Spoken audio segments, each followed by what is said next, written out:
Did you know that the lack of exercise and sleep, poor diet, alcohol and tobacco are contributing factors to developing heart disease? Taking care of your heart is about making smart choices, and it doesn't matter how young or old you are. Anyone at any age can benefit from simple steps to keep their heart healthy. February is Heart Month, so if you are due for that checkup, don't put it off. I'm Adrian Atkinson, and this is Jamaica Magazine. On our show today, we continue our conversation on caring for the heart, and government implements measures to protect citizens. We have these and much more, so stay with us.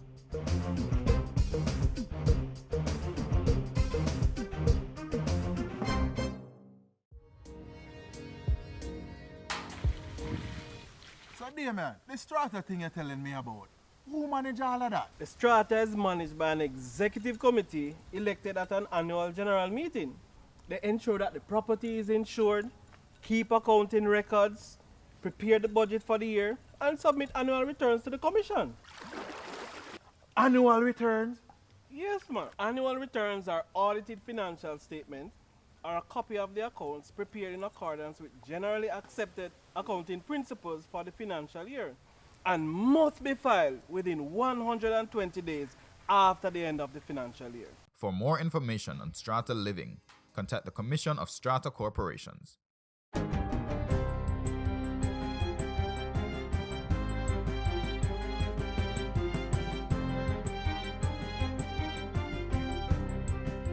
Good day, I'm Theodore Henry, and this is your JIS News for Thursday, February 8.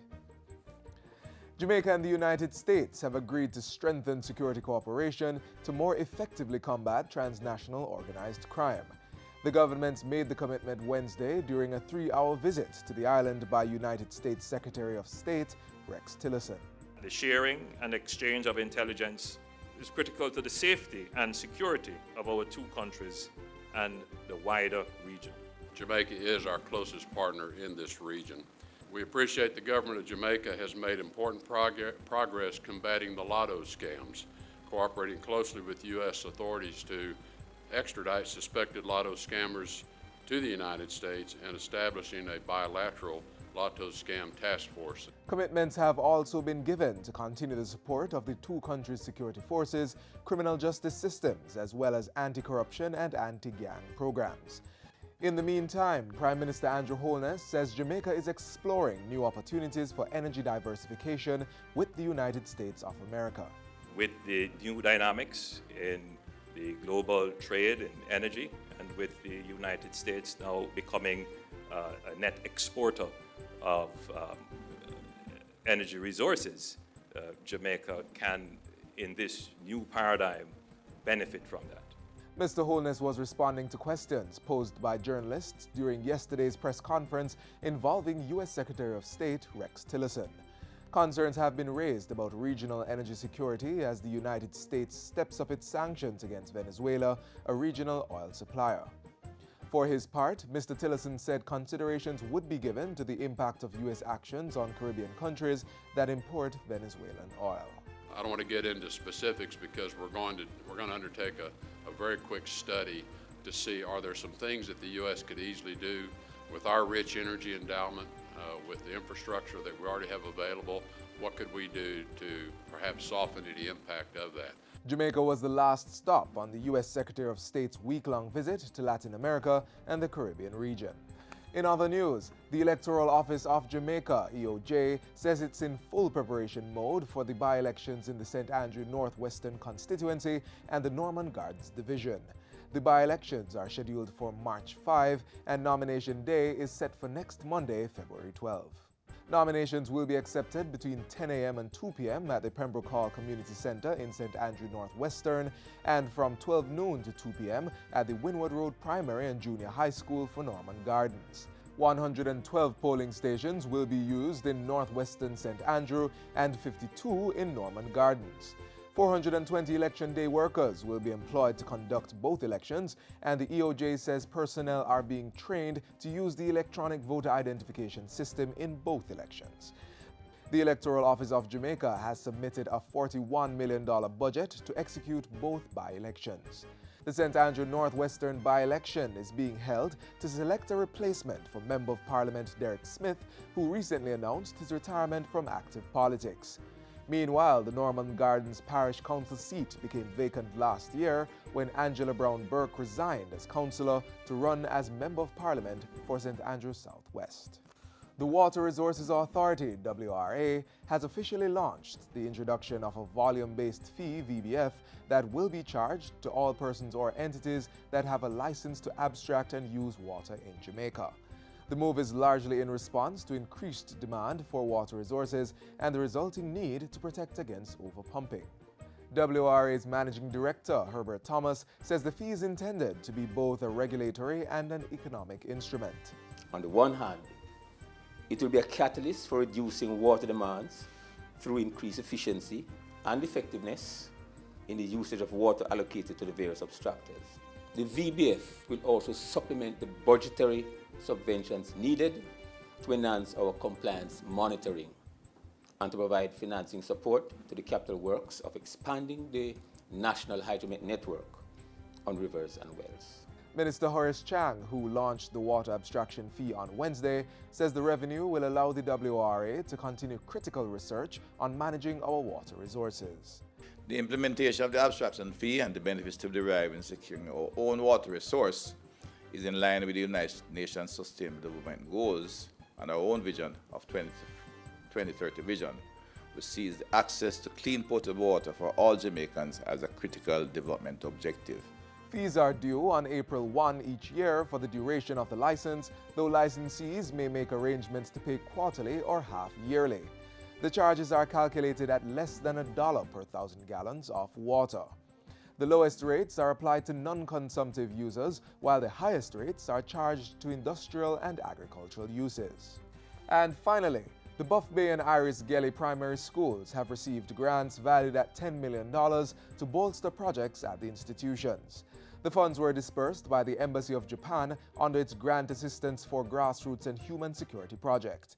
The Buff Bay Primary School received $67,515 for the purchase of a 2018 Toyota Coaster bus to transport students. Iris Gelly, meanwhile, received a check valued at $18,601 towards its rainwater harvesting and sanitation project. This is also timely as an overall investment in education, because we all agree that education will benefit not only individuals but also the wider community. And that's it for JIS News Today. I'm Theodore Henry. Thank you for watching.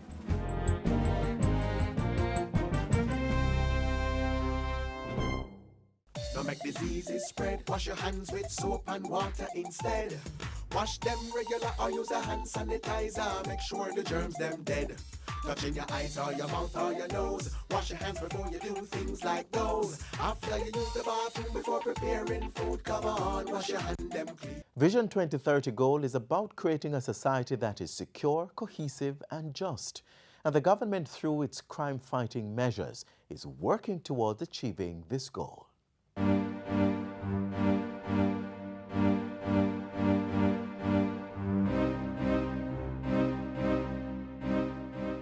Despite success in the Get the Guns campaign, the deadly weapon continues to be featured in the country's murder rate. In 2017, more than 1,600 persons were killed from over 1,400 shooting incidents. And, with the trend continuing in the first month of 2018, government has taken a firm approach to not only catch the perpetrators, but to curtail criminal activities for posterity. We have reached the point where we are now prepared to take those firm and resolute measures to ensure that the crime monster does not destabilize the promising future that is in store for Jamaica. Following this statement, Prime Minister Andrew Holness on January 18 announced a state of public emergency for St. James to deal with the spate of murders being committed in that parish. The order was gazetted by the Governor General. Beyond giving the security forces additional powers of search, detention, and seizure, a great part of these regulations is aimed at protecting and preserving public safety. The regulations were tabled in Parliament on January 23 paving the way for the establishment of an Emergency Powers Review Tribunal. This body will deal with any issues arising from the security forces' operations under the state of public emergency in St. James. The three-member team will adjudicate appeals brought by or on behalf of persons detained under the powers granted to the security forces. Representation is also being provided through the Legal Aid Council. We must fulfill our duty to protecting human rights and maintain a certain level of dignity, particularly for those that have been detained. Since then, a number of persons have been detained. Among them are men wanted for serious crimes and some who are strongly believed to be connected to gangs in St. James. Firearms and ammunition have also been seized during the operations. The security operations, which are in their very early stages, are going very well. We asked for and are getting unprecedented support from the public. We ask that members of the public continue to flood us with information. Tell us where the guns are. Tell us where the gunmen are. Tell us where the lot of scammers are. The National Security Minister says dragnet operations are being carried out across the island in support of the state of public emergency declared in St. James. These are geared at capturing wanted men fleeing that parish. Strategic operations have been launched in St. Anne, St. Mary, Westmoreland and St. Catherine. Divisions within Area 5 conducted a 24-hour blitz which saw increased visibility and intensified operational activities to include VCPs, raids, searches and visits to persons on curfew orders. 18 persons were detained in St. Catherine North and 1 in St. Catherine South as a result of these operations. Portmore St. Catherine has been identified as a likely area where displaced criminals may be housed. As such, a joint team from CTOC and the Fugitive Apprehension Team, Mobile Reserve, have conducted targeted raids on several premises. The decisive crime-fighting measure will also be strengthened with the fast-tracking of key pieces of legislation. Debate on the Major Organized Crime and Anti-Corruption Agency MOCA bill began in the lower house on January 30. The Security Minister says a revised Firearm Act will be tabled in the next 3 months. The amended legislation will feature new penalties and harsher mandatory minimum sentences. This is the way to go, considering that the gun features in over 80% of all crimes in Jamaica. There is also a commitment to the completion of amendments to the Fingerprint Act within 8 months, and for the Anti-Gang and Proceeds of Crime Acts in 10 months. Corrupt cops will not be spared as government intensifies its crime-fighting measures. Among the measures being organized is an early retirement scheme, which will be implemented as an exit measure. The new policy is with the Commissioner. He fully understands the issue of corruption and the overall impact that it has on the reputation of the organization, and has committed to begin the utilization of that important tool to hasten the transition of members of the force at all levels who are tainted by corruption or otherwise ineffective. The matter of corruption is also being tackled across all public bodies and the wider Jamaica. As the Prime Minister points out, this is a feeder for criminal activities. And so the state of emergency is not just targeted to the person pulling the trigger. It is targeted to every single player who forms a node in this network of criminal enterprise that is now a growing and thriving ecosystem, and we must destroy it. And so, the state of public emergency is targeted to reduced, contained the murder rate, disrupted and uprooted the criminal networks, and have protected and secured the life and treasure of the people of St. James, while providing the space for other sustainable interventions.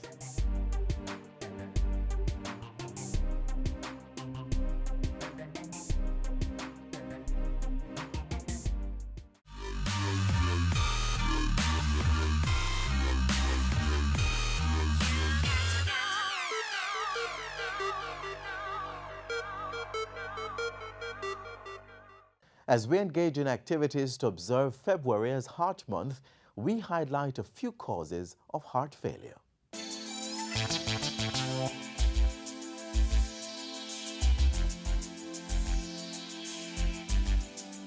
According to medical experts, heart failure is a progressive condition in which the heart muscle has been damaged by disease or injury and cannot pump enough blood and oxygen to the body. The severity of heart failure determines the impact it has on a person's life. According to Dr. Knox Hagley, chairman of the Heart Foundation of Jamaica, the mild form of heart failure may have little effect on a person's life, while severe heart failure can interfere with even simple activities and prove fatal. He said all forms of heart failure, even the mildest, pose a serious health problem which must be treated promptly. To understand what is meant by heart failure, you need to take into consideration that the heart is a pump. And any good pump, any efficient pump, whatever goes into that pump, the pump pumps it out. And if the pump is not doing that, it is failing. It's a similar thing with the heart failure. Blood goes into the right side of the heart from the body, and the right side of the heart pumps it into the lungs. And if the right side of the heart has failed to do this properly, it is called a right-sided heart failure. The blood leaves the lungs and goes into the left side of the heart, and the left side of the heart then pumps the blood to the rest of the body. And if, in fact, the left side of the heart is not doing this efficiently, left-sided heart failure occurs.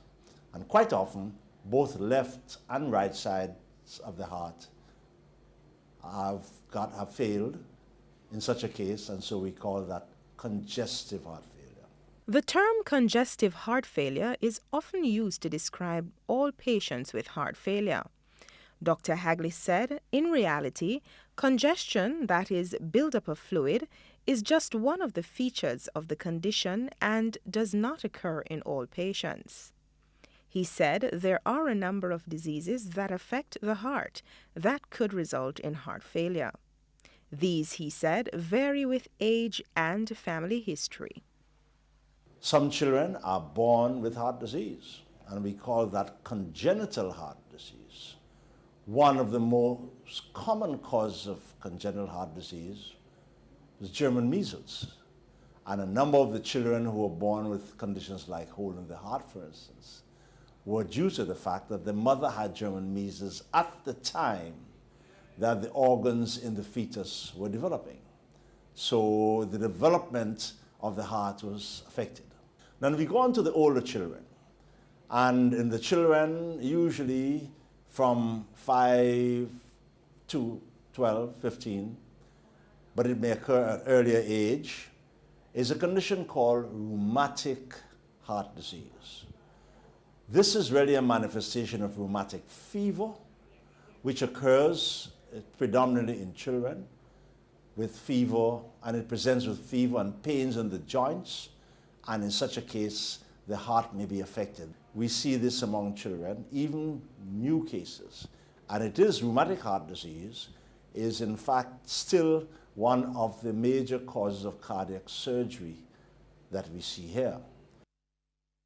Dr. Hagley said in the older age group, heart failure does not happen in a vacuum. It is closely associated with major risk factors.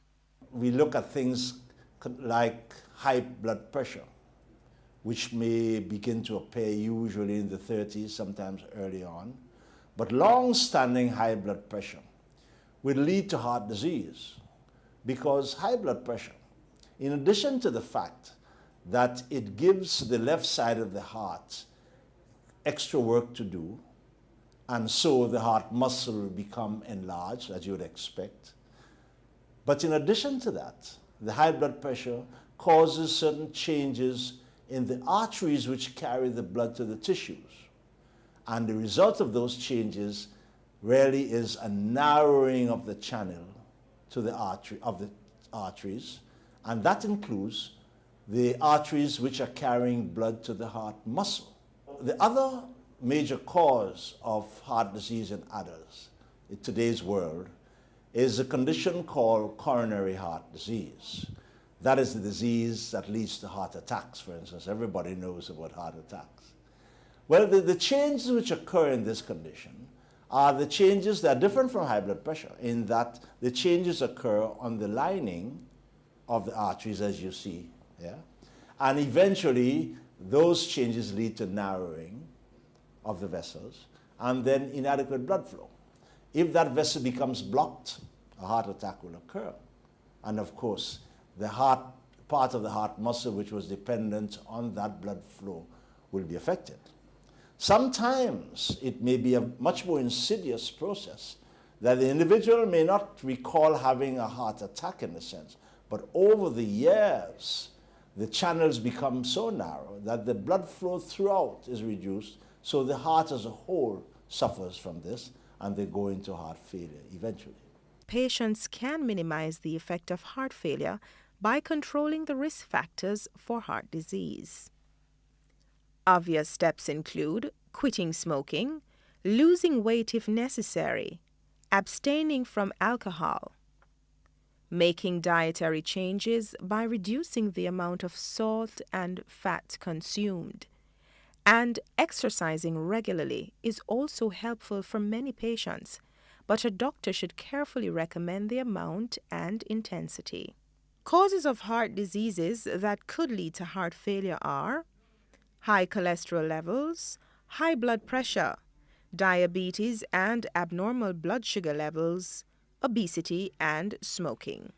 Remember that it is never too late to reduce your risk of developing heart failure and other heart-related diseases.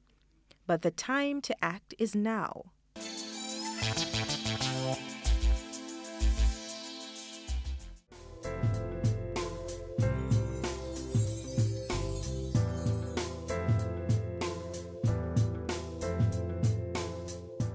Jamaica has produced some of the greatest reggae classics that live on and continue to dominate the airwaves and stage shows. And every February we highlight the songs, the artists, the musicians and the producers, and relive the era in which they were released. It is a time when we also recognize the contribution to the development of our music.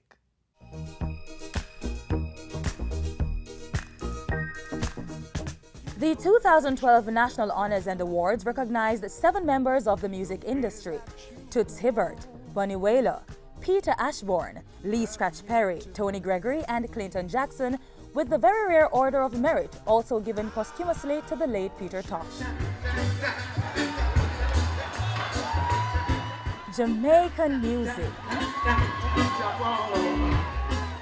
reaches the soul of the people, unites us, and makes us forget our differences and problems.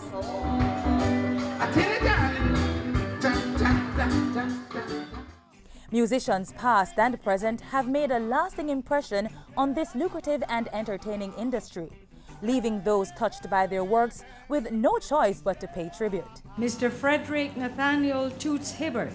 Give it to me, give it to me, Toota. On October 15, 2012, the engaging performer approached the podium at King's House to accept his second national honor. The first, received years before, was the Order of Distinction Officer rank. This time around, he was receiving the Order of Jamaica.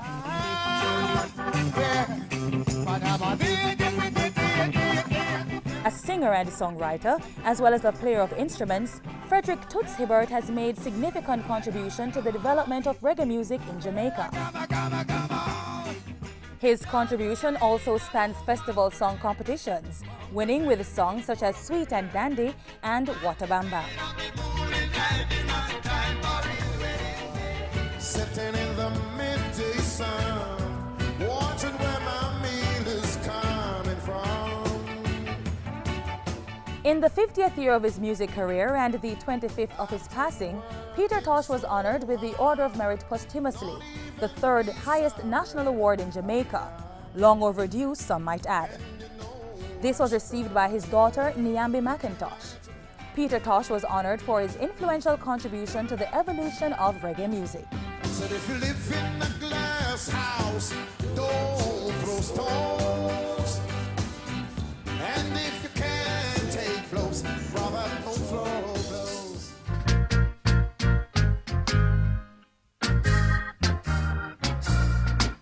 Jah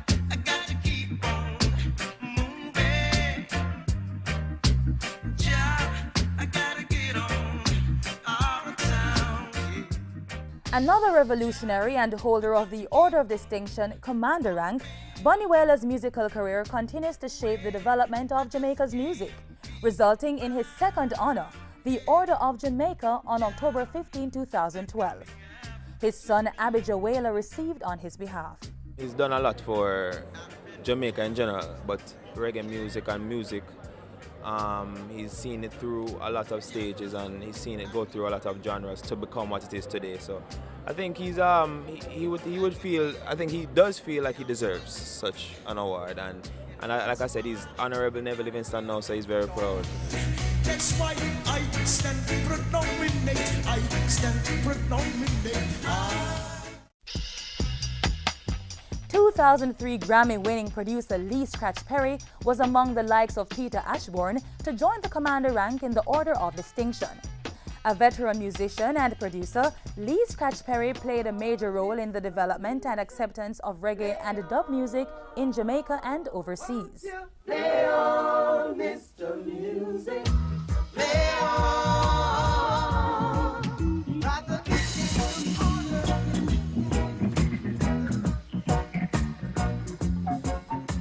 Meanwhile, Peter Ashbourne, a very accomplished composer, pianist, and performer, has been one of Jamaica's major composer-arrangers of commercial music for more than 3 decades.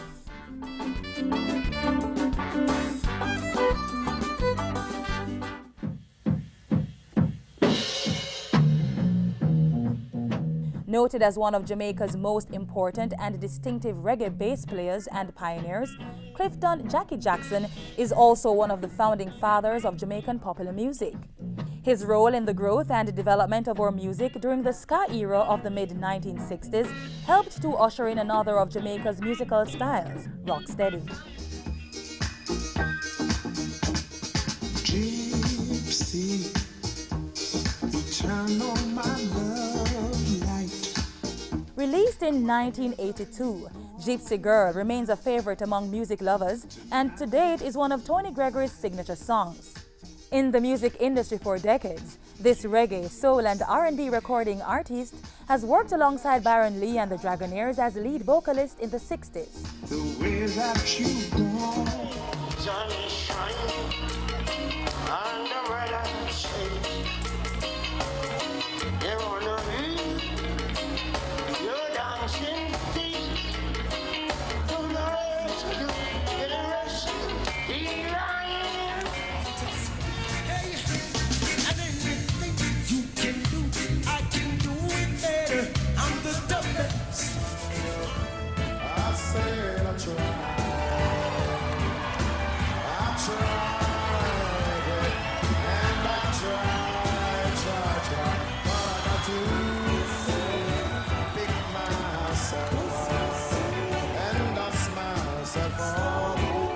Music, the soother of our souls and the shrink of our lives. Not to mention the fun and excitement as it draws people together to unwind and have a good time. Indeed, musicians are heroes of a different kind.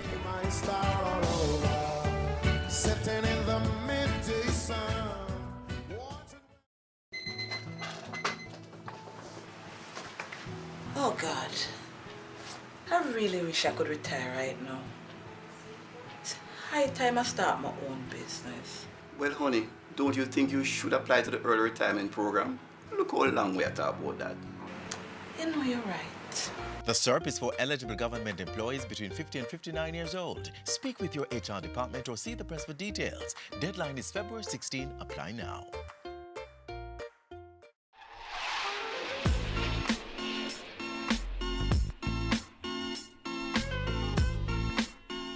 We have come to the end of our show, but certainly not the end of our connection. Just click on our website, jis.gov.jm, and while you're online, send your feedback to Jamaica Magazine at jis.gov.jm or via tweet at JIS News. Do join us again tomorrow for another program. On behalf of the entire production crew, I'm Adrian Atkinson. Do take care. This has been a production of the Jamaica Information Service, the voice of Jamaica.